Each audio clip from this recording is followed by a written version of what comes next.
This is your daily dose of all things royal. Welcome back, my gorgeous, good-looking friends. T-minus 2 days to go for the Meghan Markle Colombian clown show rolling into town. How excited are you guys? I know I am. Not. I think we all know that it's going to be more or less of the same nonsense that we've seen in the past. These two are getting so stupid, you can't help but think that perhaps maybe this is all intentional. I find it so hard to believe Meghan throughout her life has managed to somewhat be functional, but now all of a sudden everything is one colossal failure.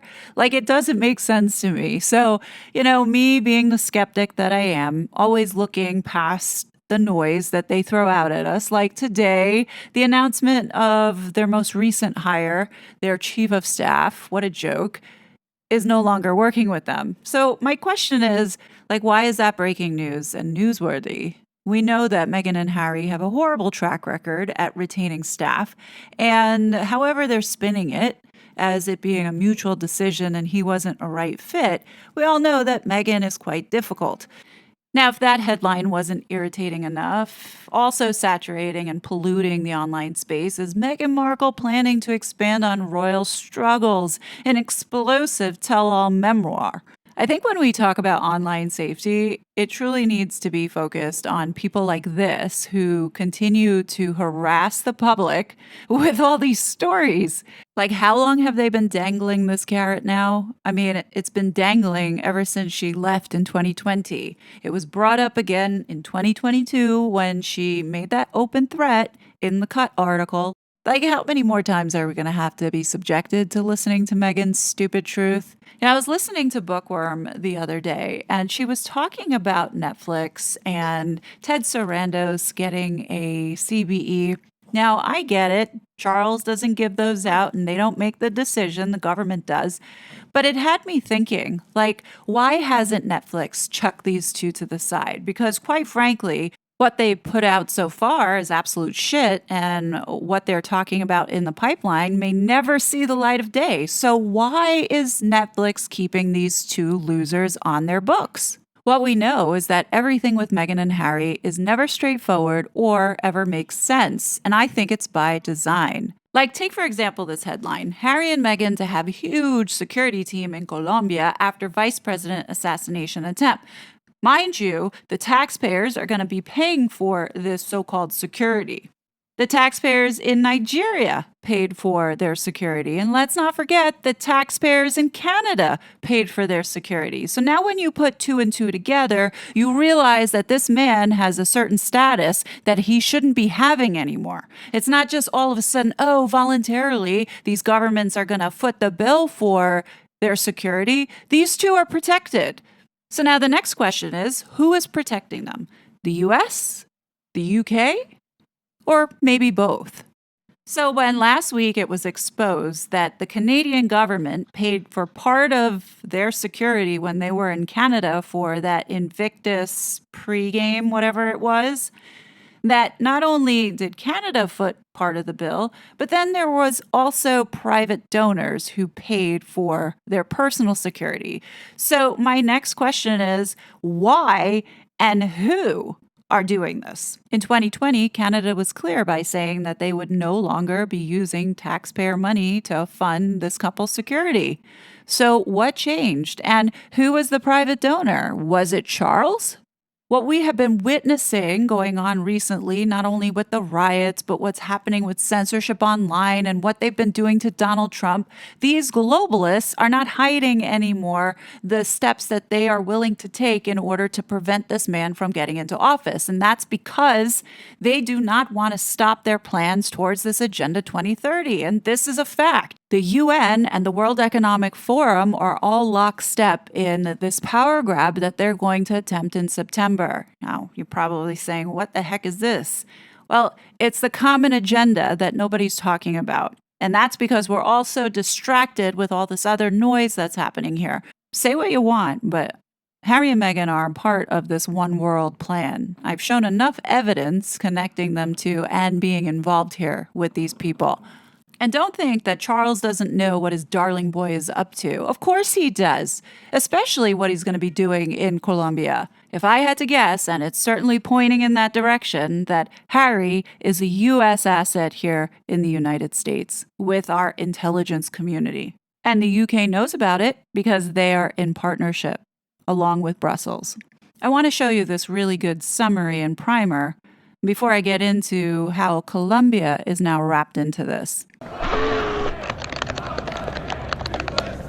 The 2020 election was determined by mail-in ballots. But the censorship of mail-in ballots is really one of the most extraordinary stories in our American history. What happened was you had this plot within the Department of Homeland Security. This is the department that's holding back Harry's visa, with Mayorkas at the head, the one responsible for this border crisis.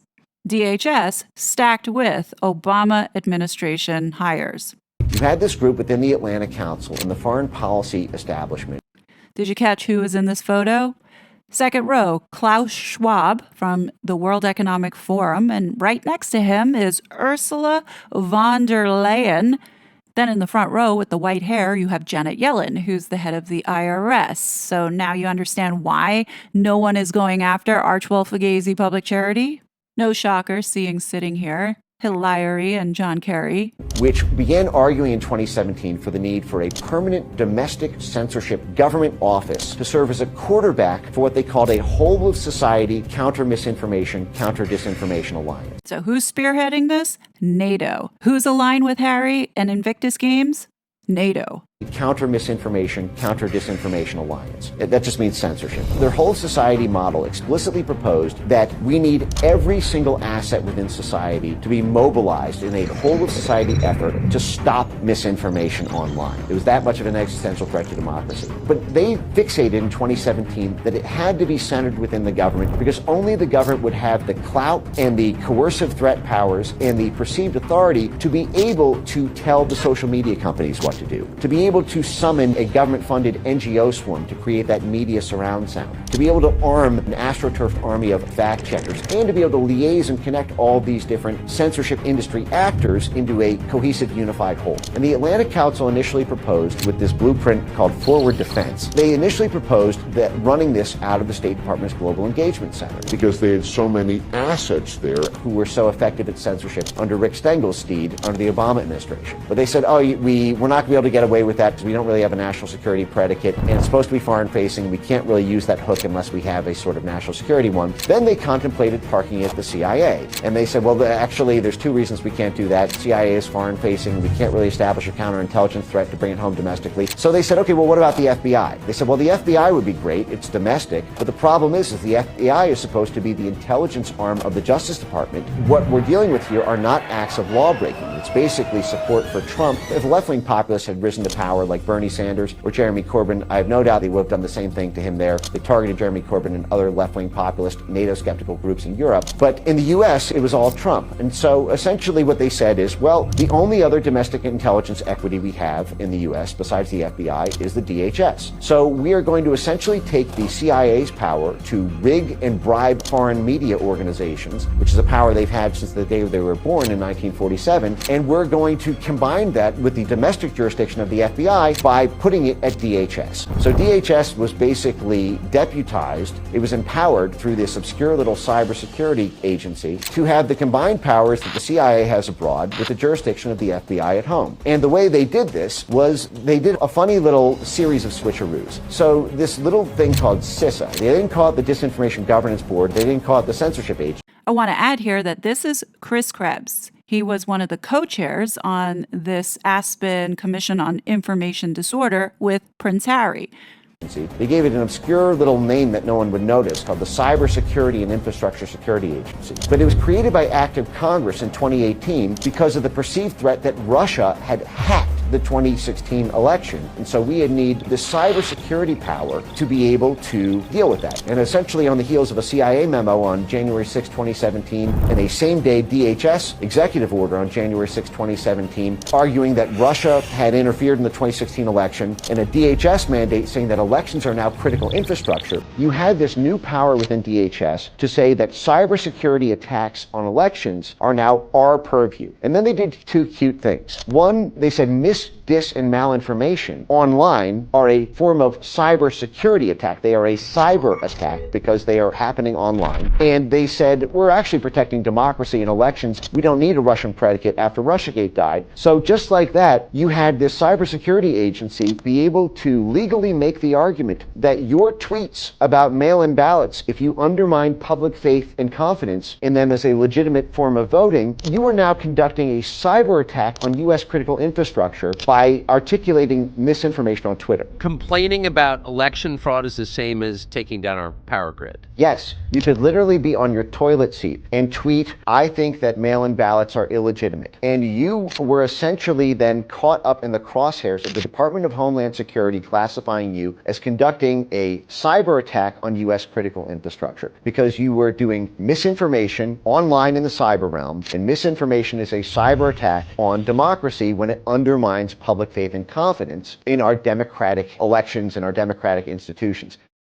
Is it coincidental when you look back at Harry and Meghan's timeline from when Meghan came onto the scene to when this censorship industrial complex started forming, and then Mexiting, and then into the 2020 election and what has been happening there? I don't know. You tell me. The UK was very much involved with the formation of it. So now fast forward to this trip coming up, and this article from The Telegraph comes out with the headline, Harry and Meghan tour being used as a distraction from Colombia's problems, residents claim.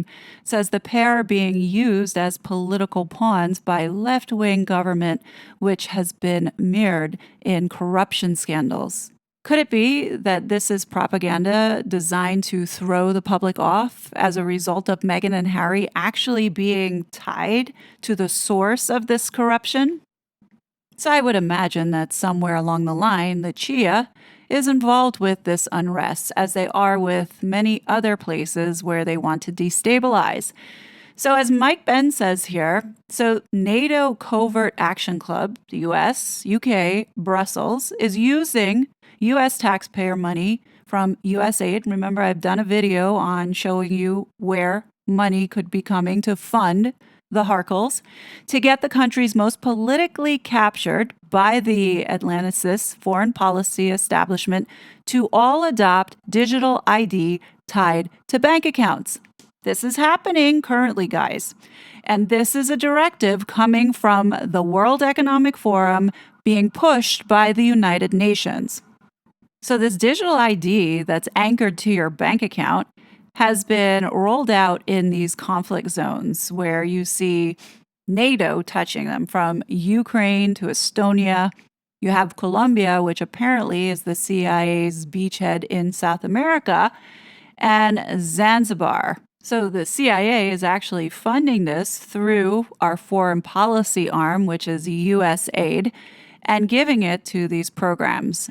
And what is the end state? The end state is to make this successful in order to then force it on the Western world, like the United States and the UK.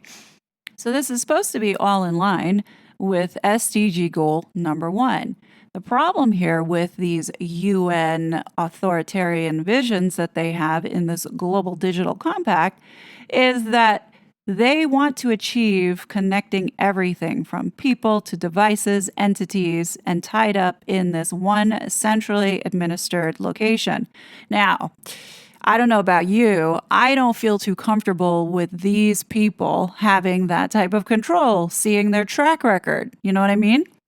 So what does Meghan and Harry have to do with it? Well, this is just all speculation, but this whole platform that they're gunning on surrounding censorship and protecting the kids and online harm has to do with the programs that are being run from this digital ID rollout in Colombia. I don't think it's a coincidence that 5 days ago, the World Economic Forum just so happens to write up this piece on Colombia's digital inclusion strategy focused particularly on women and helping women. Now, what is Megan going to Colombia for? We don't know exactly, but it does have something to do with mental health and keeping women and girls safe. I would think that part of their solutions that they're bringing to the table, meaning nothing, has to do with something with this digital ID and encouraging and supporting the initiative because ultimately they want it brought here to the United States and force it on us. And we know that Archwell's now getting into writing these pieces or these papers. I mean, we saw it with Australia. We saw it with the Aspen Institute. They did another paper, the Mental Health Summit. I guarantee that there's going to be a paper that's going to come out focusing on digital IDs. I bet you. What you see in the online safety bill under duty of care, it says that internet platforms and social media companies will have a legal duty of care to protect their users from harmful content and activity. This means that companies will need to take proactive measures to prevent and remove harmful content. Part of this provision will also be access controls for end users through digital ID verification. The same essence of duty of care is also in the COSA bill that's being pushed here in the United States. Do you see where this is all going and how they are driving us into this without our choice? This is why it's so important to keep our eyes on what Meghan and Harry are not saying. It's what they're saying that doesn't matter. It's what they're not saying that does matter. And in my opinion, I believe this is what they're all working towards. In Colombia, they're stressing on the youth to adopt this, not only from the financial aspects, but also from a biometrics aspect. In addition, I believe they're pushing information to them. And in that case, this is where the capacity building and inoculation of information to brainwash them. And as you can see in quotes there by Michael Schellenberger, they're using the word empower. Where did we just see the word empower?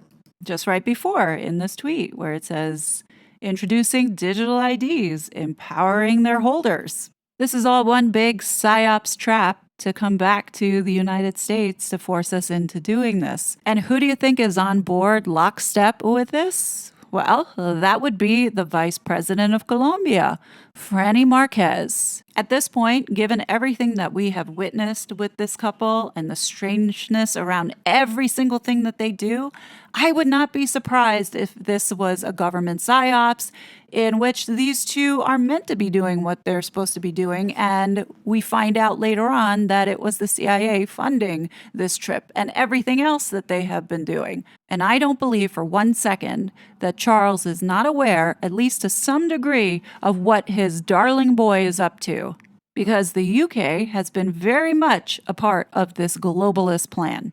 And I also believe that we're not going to see anything come back from the judge on Harry's visa. In fact, if they do disclose anything, it will be heavily redacted.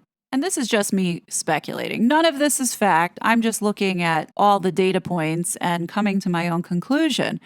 But finally, the last point that I want to make here is when you look at how bizarre the last 6 years have been with everything that this couple have done, including all the lies that they have told, you have to question, is the actual story true from the beginning? And I don't think so. I don't think we got the full story. And I do think that there's something that we're not being told. So I'll leave you with a couple things to think about. Do you think that potentially this is one big psyops? Do you think that Netflix is involved with some of this stuff? And I mean like doing some laundry themselves, because when you look at the ridiculousness of $100 million contract, but no content really has been produced. And then on top of it, they're opening up or helping Meghan with this American Riviera orchard. Could it be some type of washing machine? I'm just going to leave it at that. But what do you guys think? Definitely leave your thoughts below. As always, I will be back with more content, but until then, please be safe and I'll talk to you later. Bye! I was such a fraud.